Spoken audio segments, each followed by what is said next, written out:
तो मध्य पूर्व में एक बहुत बड़ा सैन्य संकट शुरू हो गया है। एक ऐसी चिंगारी जो दशकों से सुलग रही थी, वो अब आप कह सकते हैं आग बन चुकी है। हालात बहुत ही ज्यादा गंभीर हैं और तनाव अपने चरम पर है। देखिए, जिस टकराव का डर लंबे समय से था ना, वो अब सच हो गया है। और अमेरिकी राष्ट्रपति डोनाल्ड ट्रंप का ये बयान सुनिए। ये शब्द, इन्होंने सिर्फ एक बड़े मिलिट्री एक्शन को कंफर्म ही नहीं किया, बल्कि दुनिया को ये भी साफ साफ बता दिया कि अब पीछे हटने का कोई रास्ता बचा ही नहीं है। ये सिर्फ एक बयान नहीं था, ये एक नए और कह सकते हैं कि एक बहुत ही खतरनाक दौर की शुरुआत थी। शनिवार 28 फरवरी, ये तारीख अब इतिहास में दर्ज हो चुकी है। क्यों? क्योंकि इसी दिन वो डर हकीकत में बदल गया। जिस संघर्ष की आशंका सालों से थी, वो शुरू हो गया।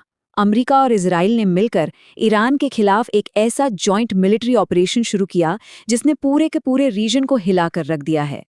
और अमेरिका की तरफ से ऑफिशियल कंफर्मेशन आने में बिल्कुल भी देर नहीं लगी।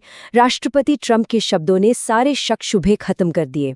उन्होंने एकदम साफ कर दिया कि भाई ये कोई छोटी मोटी झड़प नहीं है, मतलब ये एक बहुत बड़ा और लगातार चलने वाला मिलिट्री कैंपेन है। तो समझिए इस बात को, ये कोई अचानक से लिया गया फैसला नहीं था। ये एक पूरी तरह से सोची समझी कोऑर्डिनेटेड स्ट्रेटजी थी। दोनों देशों ने इस जॉइंट मिशन को अपने अपने कोड नेम भी दिए थे, जो उनके इरादों को साफ जाहिर करते हैं। अमेरिका का ऑपरेशन एपिक फ्यूरी और इजराइल का ऑपरेशन रोरिंग लायन। ठीक है, तो चलिए अब जरा इस ऑपरेशन के अंदर चलते हैं और देखते हैं कि इस हमले का जो पहला फेज था, वो कितनी चौंकाने वाली तेजी और सटीकता के साथ अंजाम दिया गया। देखिए, 28 फरवरी को जो हुआ वो किसी तेज रफ्तार फिल्म जैसा था। सुबह सुबह तेहरान पर हमला, दोपहर होते होते प्रेसिडेंट ट्रंप का कंफर्मेशन और शाम तक इजराइल में नेशनल इमरजेंसी। अब सोचिए, सिर्फ कुछ घंटों के अंदर ही पूरे रीजन को जंग के मुहाने पर लाकर खड़ा कर दिया गया। अब जरा टारगेट्स की लिस्ट पर नजर डालिए। ये हमले कितने बड़े पैमाने पर थे, ये वाकई में हैरान करने वाला है।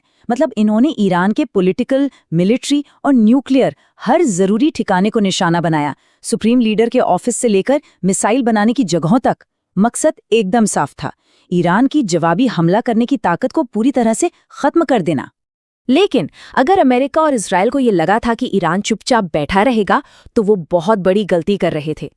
ईरान का जवाब आने में जरा भी देर नहीं लगी, और जब जवाब आया तो वो फौरन था, बड़े पैमाने पर था और बहुत ही जबरदस्त था। ईरानी अधिकारियों की तरफ से मैसेज लगभग तुरंत आ गया और एकदम साफ शब्दों में। संदेश सीधा था, जवाब जबरदस्त होगा। मतलब इस हमले का जवाब दिया जाएगा और पूरी ताकत से दिया जाएगा।